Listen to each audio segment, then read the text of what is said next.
First of all, it's a great honor and pleasure to be in Bozeman, Montana. And first of all, let me make some acknowledgement. I'd like to acknowledge, Florence Dunkel. She's done a wonderful job as far as the Malian people and the villages are concerned. And I was also very touched to hear the presentations of the students. I mean, they go into villages and at least doing something to help the people.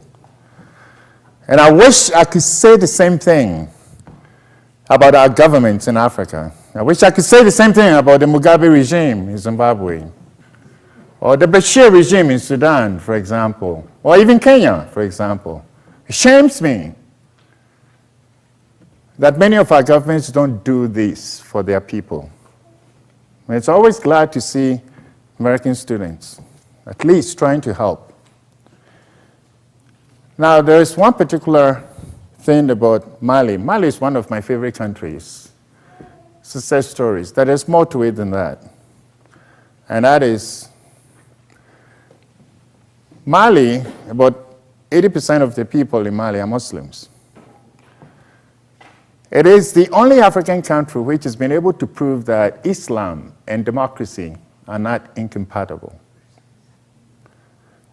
It's a functioning democracy.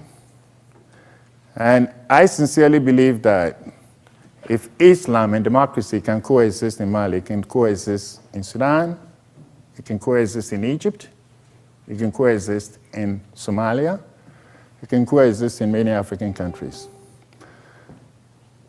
Mali has had a very rich culture of participatory democracy.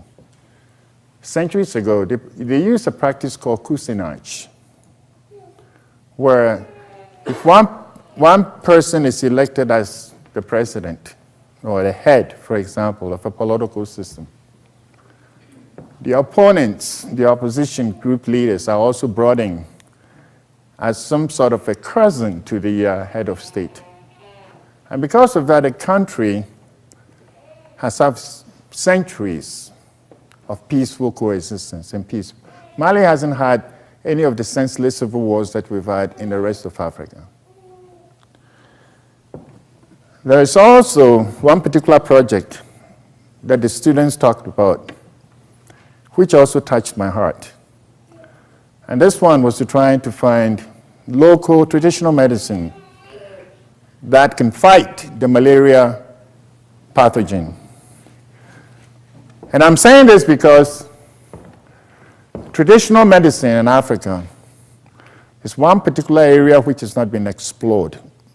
And it is a trove of treasure of wealth of information which is there. I'd like to give you one particular example. I don't know whether you've heard about this plant called Hoodia.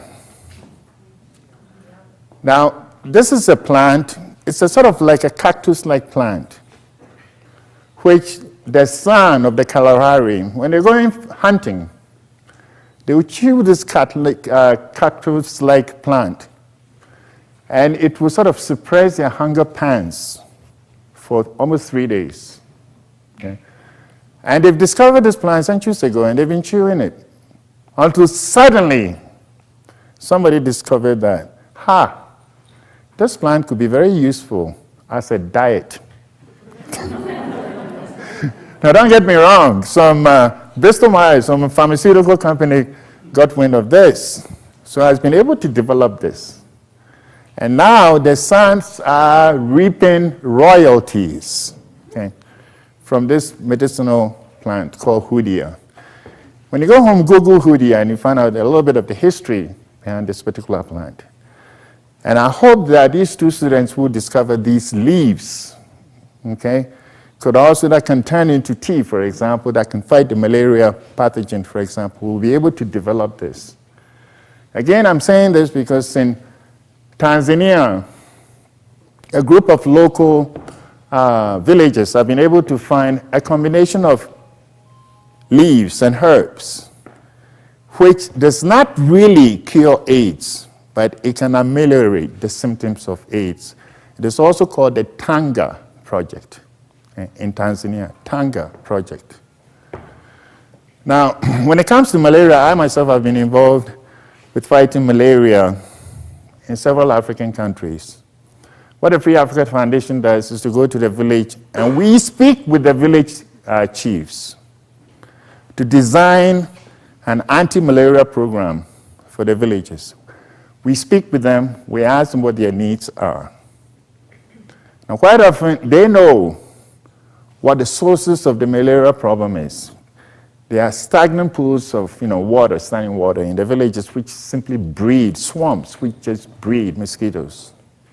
So what we do is we draw a program with them, we drain swamps, we drain the pools of water, we fumigate the villages, and we provide them with insecticide-treated bed nets for free, as well as anti-malarial drugs. We started this program in 2005, and we visited the villages. As a matter of fact, we visited the villages this year, March. And we took along one of the editors of the Wall Street Journal. He wrote a story about it. And they interviewed the chiefs of the villages, and not one single person in the village had died from malaria after we did this. In one village, they were so happy that we did the malaria-free zones in the villages, they made me a chief. They gave me 3 wives, and 2 of them ran away.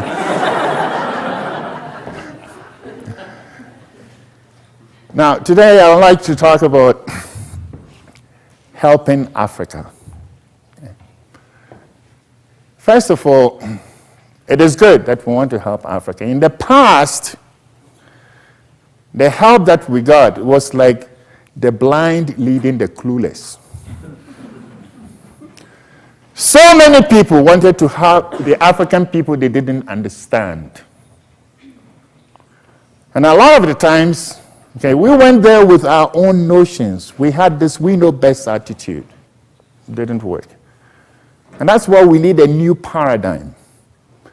The new paradigm is going to the villages and asking them, talking to them, finding out what their needs are, rather than us. In the past, we drew up 8 projects in London, in Paris, in Washington, and then we dumped them on the laps of these people.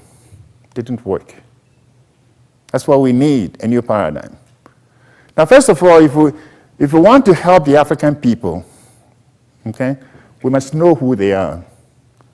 In Africa, it's always important to make this distinction, a distinction between leaders and the people. The leadership has been the problem, not the people. Quite often, Americans don't make this distinction because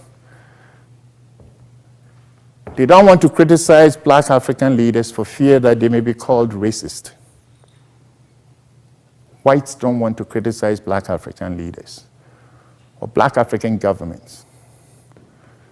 African Americans also don't want to criticize black African leaders and governments because they want to express racial solidarity with them. But you see, if it's all because of political correctness. But political correctness doesn't help the victims of oppression. It doesn't help them. And that's why it's always important to make that distinction between leaders and the people. Those that we want to help in Africa are the people. Quite often in the past, we thought that the best way of helping the African people is by handing money over to their governments and leaders. It never worked. If we want to help the people, then we must know where to find the people.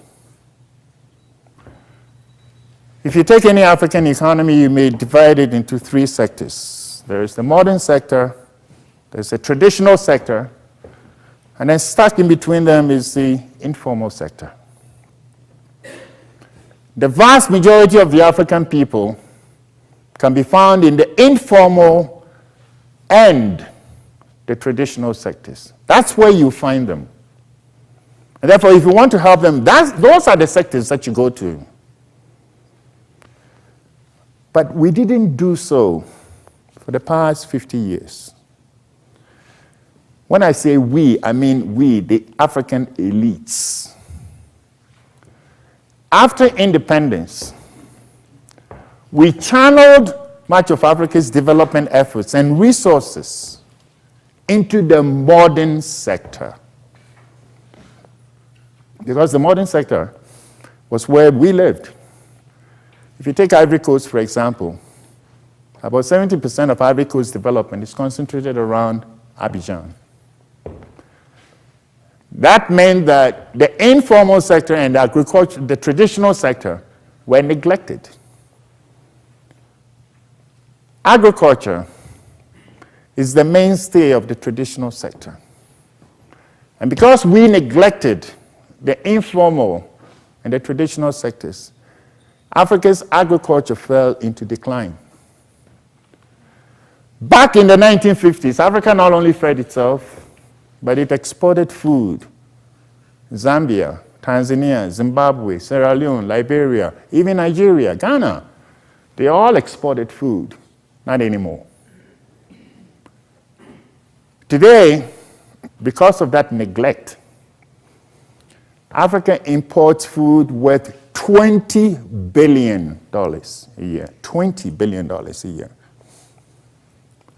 Now, for comparative purposes, the total amount of foreign aid Africa receives from all sources is $25 billion a year, which means that Africa relies on foreign aid to feed itself.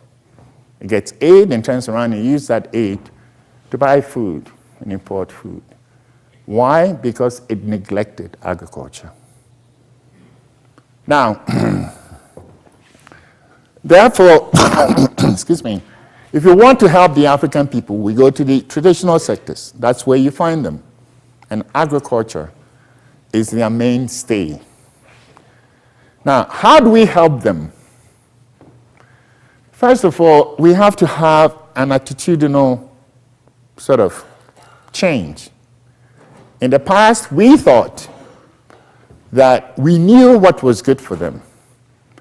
Now, we're dealing with people who have been farming for generations.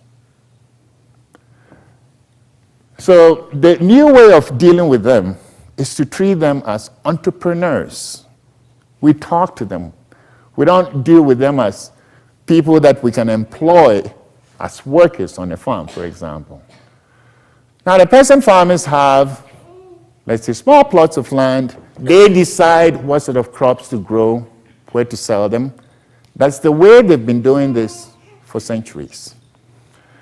I need to emphasize this, that if we want to help them, we have to understand their culture. We have to understand the economic heritage. One, the economic system.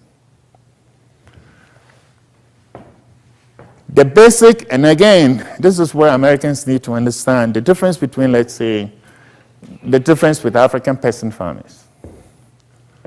Here in America, or in the West, the basic economic and social unit is the individual. The American will say, I am because I am, and I can do anything I want anytime I choose to. It's the individual. Now, in Africa, the African peasant will say that I am because we are. The we is the basic economic and social unit. The we is the extended family system. Okay? Now, it may make sense for an American to say that, all right, I'm going to help one individual and make a difference. It will make sense in America, but it won't make sense in Africa because of very strong group identity. And that is why when the students were speaking, they were speaking of organizing the women into associations and into cooperatives. We're doing exactly the same thing in Ghana, and I'll tell you a little bit about that in a second.